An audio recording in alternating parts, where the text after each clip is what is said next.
Assalamualaikum warahmatullahi wabarakatuh. Perkenalkan, nama saya Irmayanti dengan NIM 2019335, kelas Informatika E.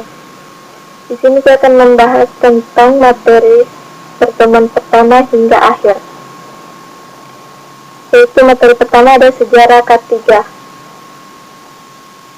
Pada masa purbakala abad 17 sebelum Masehi, Raja Hammurabi mengatur peraturan kecelakaan pada pekerjaan bangunan. 5 abad kemudian, pada zaman Musashi, kemudian meluas ke Yunani, kemudian Romawi, dan lain-lain. Revolusi industri pada abad 18 atau 1750 sampai 1850, gerakan sosial menghasilkan undang-undang perawatan kesehatan dan moral pekerja pabrik pada tahun 1802. Kemudian pada tahun 1803 didirikan instansi pengawasan dari pemerintah. Lanjut ke 1844 diperluas dengan pengawasan mesin, penyediaan pengaman, dan melaporkan kecelakaan di Prancis pada tahun 1841. Di Rusia pada tahun 1845, kemudian pada tahun 1853 di Düsseldorf, dan tahun 1869 terjadi kecelakaan dalam industri dan penyakit akibat kerja. Pada tahun 1872 daerah industri negara bagian Saksen dan Baden.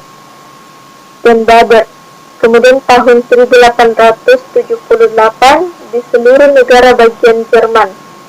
Di Belgia diadopsi dari zaman pemerintahan Napoleon. Pada tahun 1810 dikeluarkan undang-undang mengenai tambang, peleburan, logam, dan jenis usaha yang sama. Kemudian ada di Denmark sejak tahun 1847, kemudian di Swiss pada tahun 1877. Lanjut di Amerika Serikat, Massachusetts pada tahun 1867. Di Indonesia, usaha penanganan masalah keselamatan kerja dimulai pada tahun 1847. Pelaksanaan terhadap pengawasannya pada waktu itu diserahkan kepada instansi Detvanheidspanhuisen pada tahun 1905.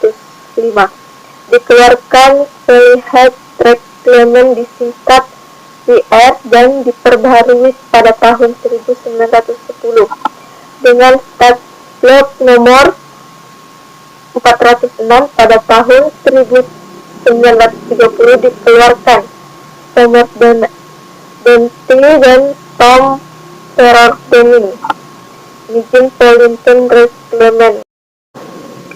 Lanjut, kemudian ada pengertian K3, yang dimana keselamatan kerja adalah sebuah kondisi di mana para karyawan terlindungi dari cedera yang disebabkan oleh berbagai kecelakaan yang berhubungan dengan pekerjaan.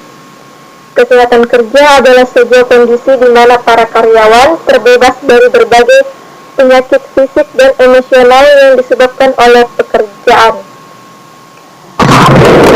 Secara filosofi, K3 adalah upaya untuk menjamin keselamatan dan kesehatan tenaga kerja dan manusia pada umumnya, hasil karya dan budayanya menuju masyarakat yang sejahtera.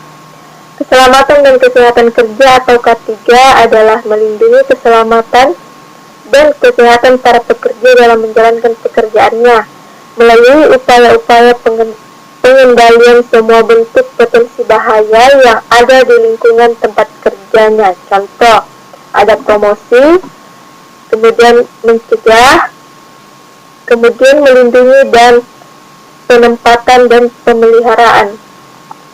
Alasan pentingnya K3 yaitu ada pertama ada human rights, kedua ada regulasi, ketiga ada hazard and risk. Kerugiannya ada aset perusahaan, pekerjaan, kemudian lingkungan. Tujuan ketiga adalah mencegah terjadinya kecelakaan, kemudian mencegah agar kecelakaan yang serupa tidak terulang kembali, repeat accident, atau kemudian ada menjamin pekerja dapat mengembangkan potensinya sesuai harkat dan martabatnya sebagai manusia.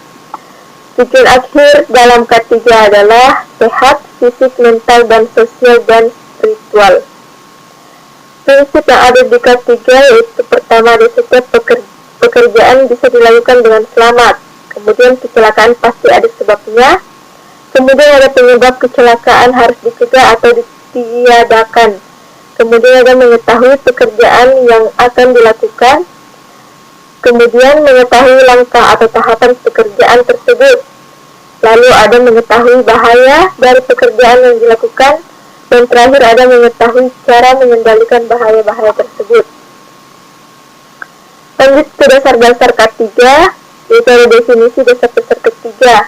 Pertama ada filosof, kedua keilmuan, dan ketiga etimologi. Yang dimana ruang lingkup keselamatan kerja dalam segala tempat kerja, baik di darat, di dalam tanah, dan di permukaan air. Oke, kemudian materi kedua adalah latar belakang ILO. Salah satu upaya dalam menanggulangi kecelakaan dan penyakit akibat kerja di tempat kerja adalah dengan penerapan peraturan perundangan, antara lain melalui pertama, ada adanya ketentuan dan syarat-syarat ketiga yang selalu mengikuti perkembangan ilmu pengetahuan, teknik, dan teknologi. Kedua, ada penerapan semua ketentuan dan persyaratan K3 sesuai dengan peraturan perundang yang berlaku sejak tahap rekayasa. Yang ketiga, ada pengawasan dan pemantauan pelaksanaan K3 melalui pemeriksaan langsung tempat kerja.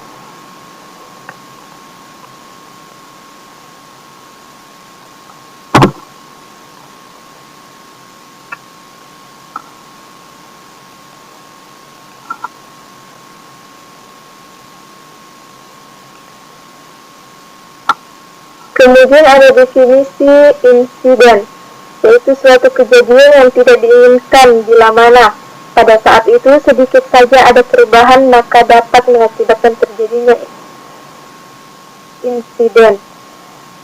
Ada penyebab kecelakaan. 1. Tindakan karyawan yang tidak aman 88% atau tanggung jawab pengawas tindakan atau kelakuan karyawan. Kondisi kerja tidak aman 10%, yaitu ada alat atau perlengkapan yang tidak aman. Kemudian ada keadaan yang tidak aman. Ketiga, ada di luar kemampuan manusia 2%, terjadinya karena kehendak Tuhan. Asas adalah sumber bahaya potensial yang dapat menyebabkan kerusakan.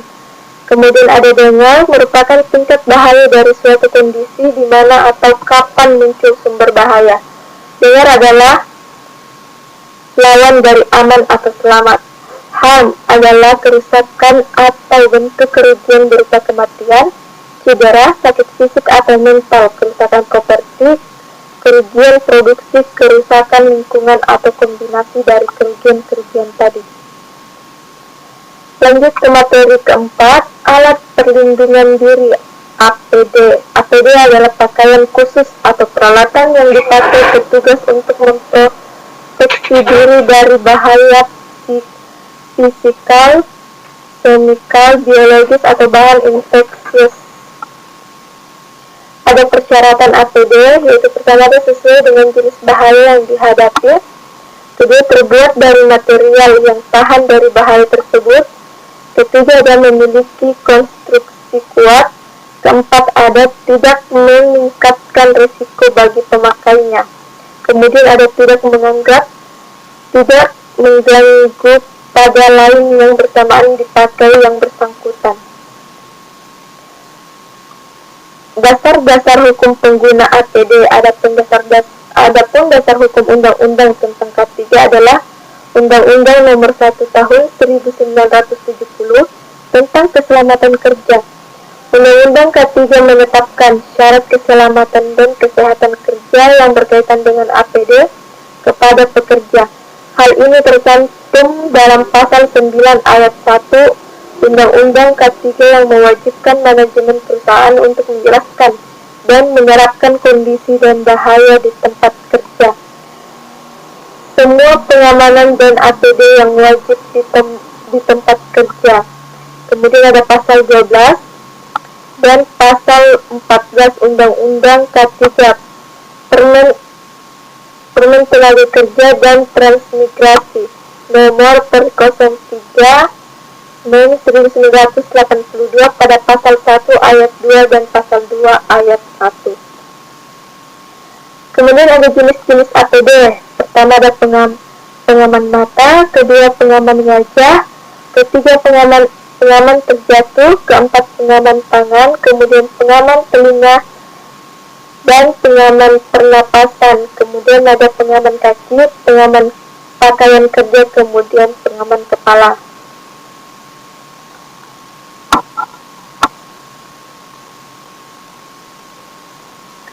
Lanjut ke materi kelima, ada pengertian bahan beracun dan berbahaya atau B3.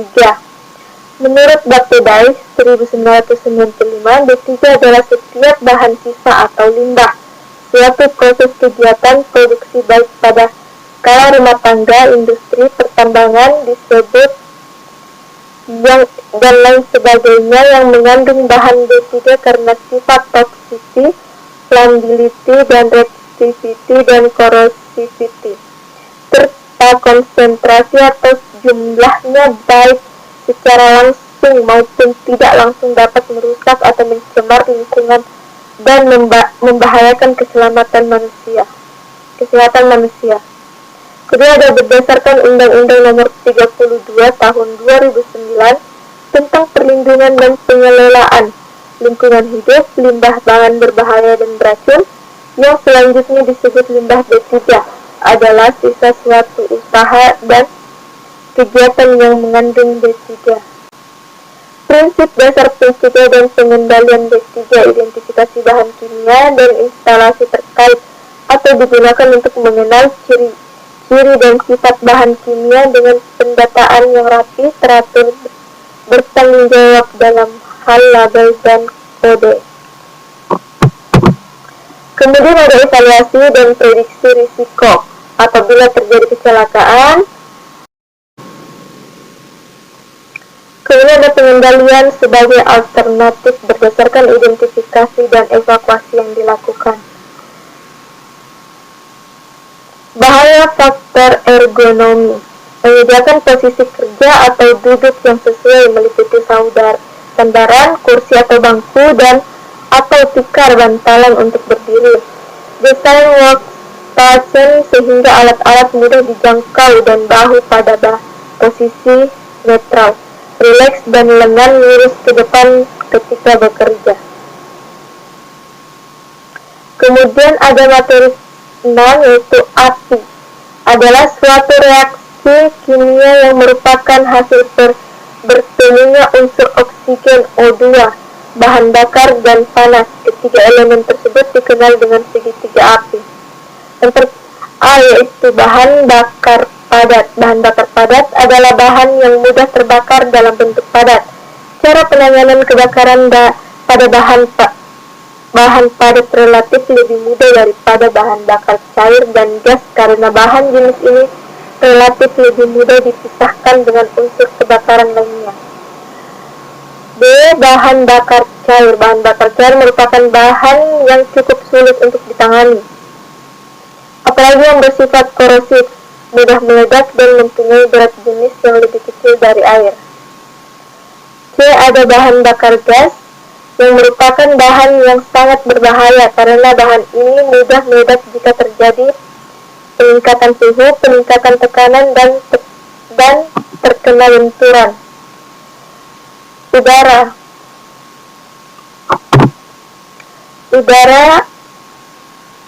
O2,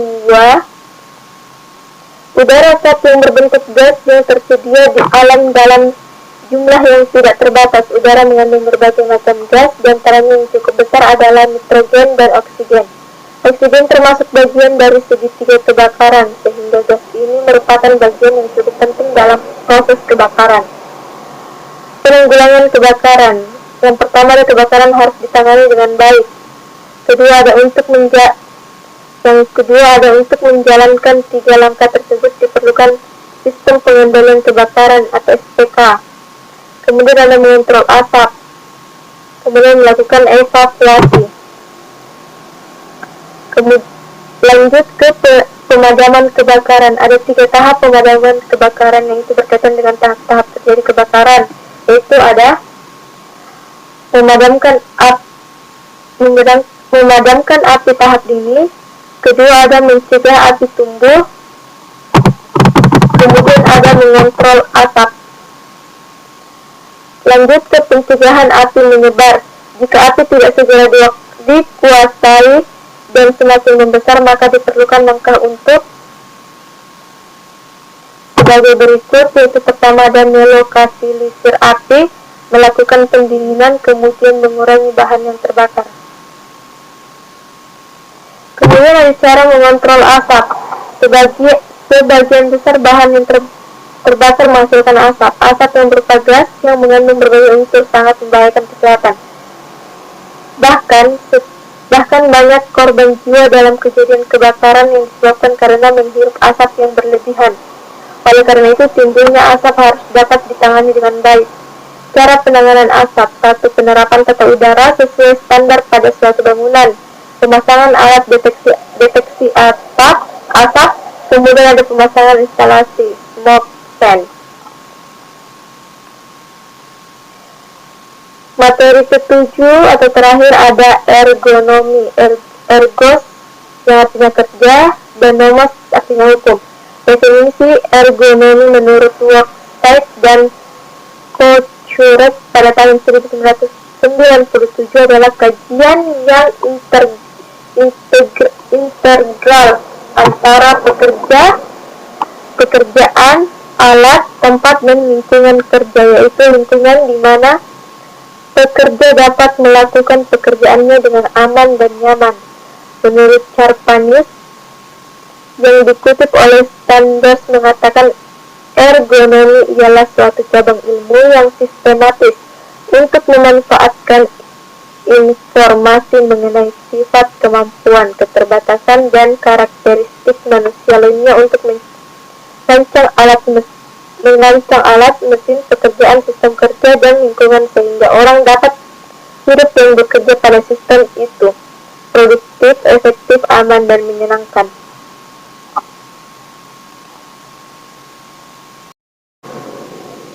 Lanjut ke antropometri. Dalam proses produksi terjadi interaksi manusia dengan mesin. Interaksi tersebut akan harmonis dan serasi bila mesin tersebut didesain sesuai dengan karakteristik manusia yang menggunakan mesin. Untuk itu, seorang desainer perlu informasi tentang dimensi tubuh manusia. Antropometri berasal dari kata antro yang berarti manusia dan metri yang berarti ukuran. Secara definitif, antropometri dapat dinyatakan sebagai studi yang berkaitan dengan pengukuran dimensi tubuh manusia. Lynn Joseph pada tahun 2000. Hayes pada tahun 2002 mendefinisikan antropometri sebagai ilmu pengukuran dan pengoleksi data karakteristik fisik dan aplikasinya untuk desain dan evaluasi sistem, peralatan, produksi, manufaktur, fasilitas, dan lingkungan manusia. Kemudian ada faktor-faktor penyebab kelelahan. Pertama, ada intensitas dan durasi kerja fisik dan mental. Kedua, ada lingkungan kerja. Ketiga, ada irama metabolisme tubuh. Keempat, ada masalah psikologis. Yang kelima, ada penyakit. 6, gizi, dan lain-lain.